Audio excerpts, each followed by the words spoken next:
So the reports originally was KD wanted Kyrie, but the new reports that are coming this week said KD and Kyrie have been recruiting Harden for the past 2 months. So I know there's Mm-hmm. all these things, Kyrie this, Kyrie that, but if someone is willing to recruit someone else to come to their own team when it's him and it's Kevin Durant, then you have to believe he knows what's coming. Like he knows he'll have to sacrifice. He knows he's the third probably the third best player on the team. Yeah, he's If he's definitely willing the to third recruit, option. if it's true, he recruited Yeah. Harden, then there's no way he recruited Harden just to not sacrifice. That would make sense. Probably recorded Harden thinking Kyrie's the second option and Harden's the third option. We don't know how Kyrie thinks. He's very weird. We do not know how he thinks. But all I know is by game 5, game 6, with all those guys together, one of them is fighting, Kyrie or Harden. One of them is fighting because Harden is definitely not going to be the third option because the last time he's been a third option, he was in OKC. And Kyrie, the reason why he left LeBron, he didn't want to be the second option. Mm-hmm. So he hugged it with KD, but now he's definitely not being the third option. But he recruited Harden though. That's why I'm like he knows, like if you're recruiting him, then you'll have to do the steps. Kyrie, he's a different person. He's a different breed. He probably thinks he's the second option. He wanted to be Batman. Now he's Alfred. Literally, he probably thinks Harden's going to be the point guard. And average 20 points, 17, 20 points, and then 15 assists. That's what he thinks Harden's going to do. So we don't know. We'll see. Wait, I'm glad that shit happened. So I can watch. Do you guys? I wanted to get everybody's take on this. Anybody jump in. I'm not gonna go to everybody individually because I'm gonna have a headache. So anybody jump in on this. But you guys seen obviously how Stephen A. Smith was like, "Yo, Kyrie should retire." What do you guys think about that? What do you guys think about that? No, I understand why he's saying that because at the end of the day, he's actually in this position because he's playing basketball, and because he's not actually playing basketball, it's like, what's the point of you doing all this nonsense, right?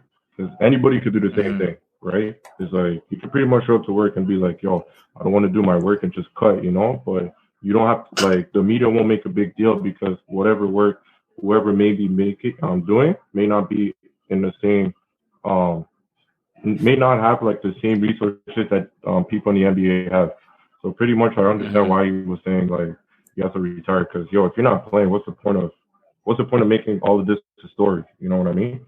And it's not the first. But devil's advocate for Kyrie, because we saw all this start happening because there was a capital protest, and then Kyrie was like, Kyrie's always been the guy that said that if things are not happening well in society, he has to do the fight.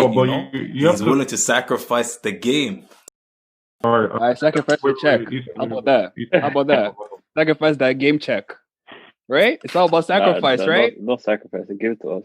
No, but Ivan. Right? Or give that check that you're about to get to a donation. Sacrifice. Go ahead. Class.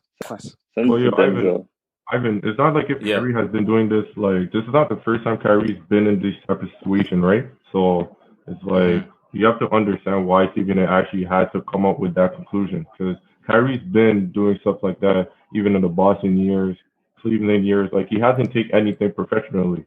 Like, the way he's taking it is like a kid. So, like, the way, like, the media seeing it is like, why is this man trying to act like a kid when, like, it's a business? This is a profession that you have to actually, like, take it seriously.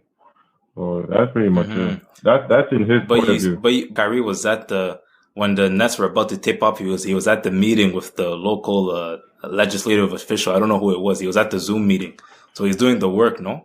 Kyrie, fam, I don't know about Kyrie, fam. This guy when there's a pandemic and he knows he's not playing during the bubble, he's pretty much saying, we want to cancel the season. And then, like, what I understand with Kyrie is, like, he looks at his point of view, and that's pretty much it. But he doesn't understand, like, the other side of the business.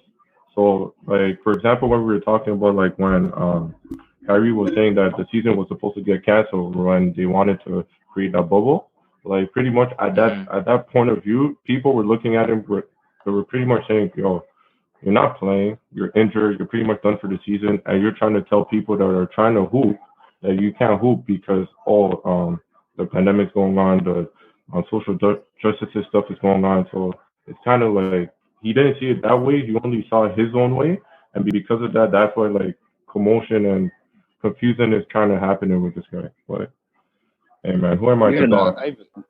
He said he's doing the work. At least let the team know he's doing the work. Or the people know too, the reporters. No, that's like you can talk to them. What work has he done anyway? And no, I'm that's just the thing. using We don't know. he was at the Zoom meeting, fam. Yeah, but still, like, come on, we're on the team thing. Like he has a platform. Yeah, he has a platform that he can tell what he's doing, and like, because I feel like if he does a lot of stuff, like the amount of money he donates to organizations and stuff is ridiculous.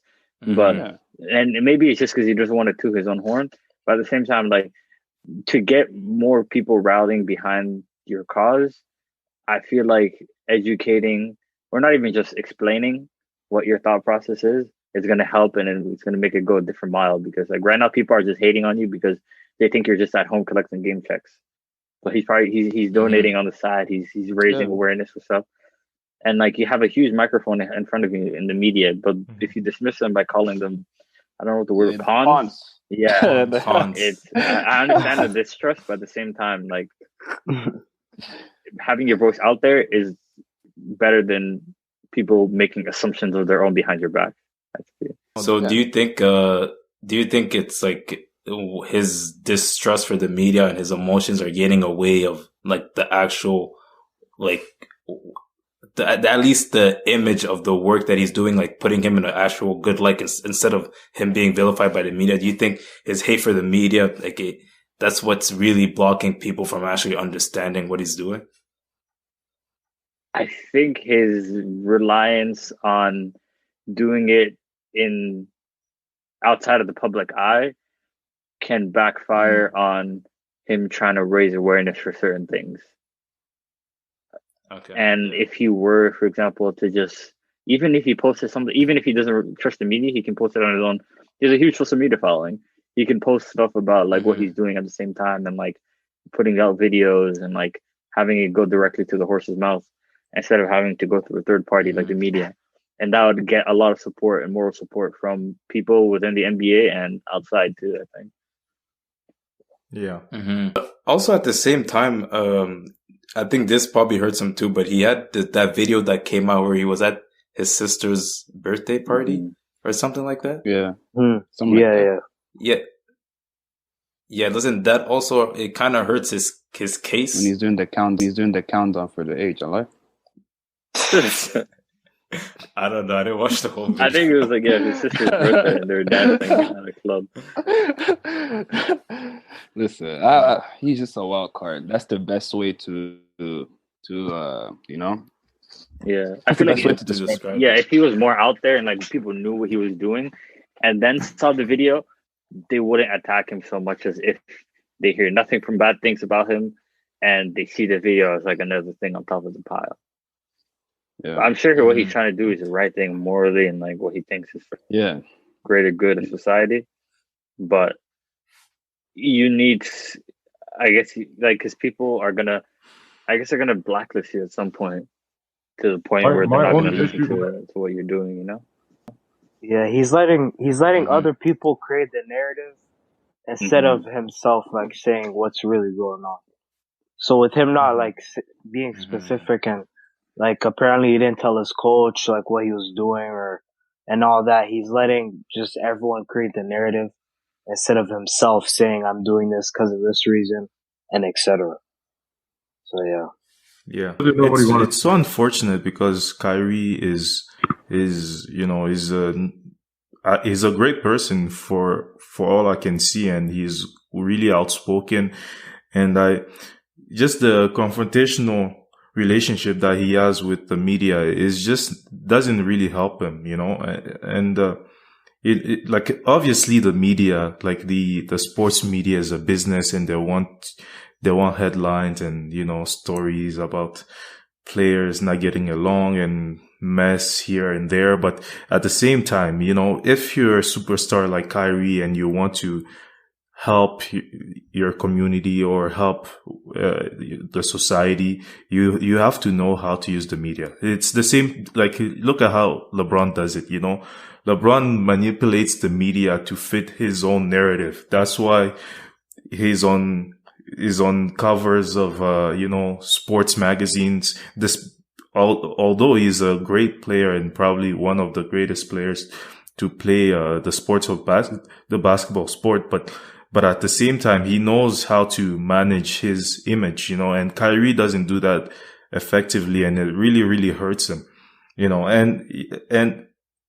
and the last point is also that, just being confrontational with everybody and not communicating with your coaches, your teammates and everybody else it's not great for him, because he might think that he has the right reasons for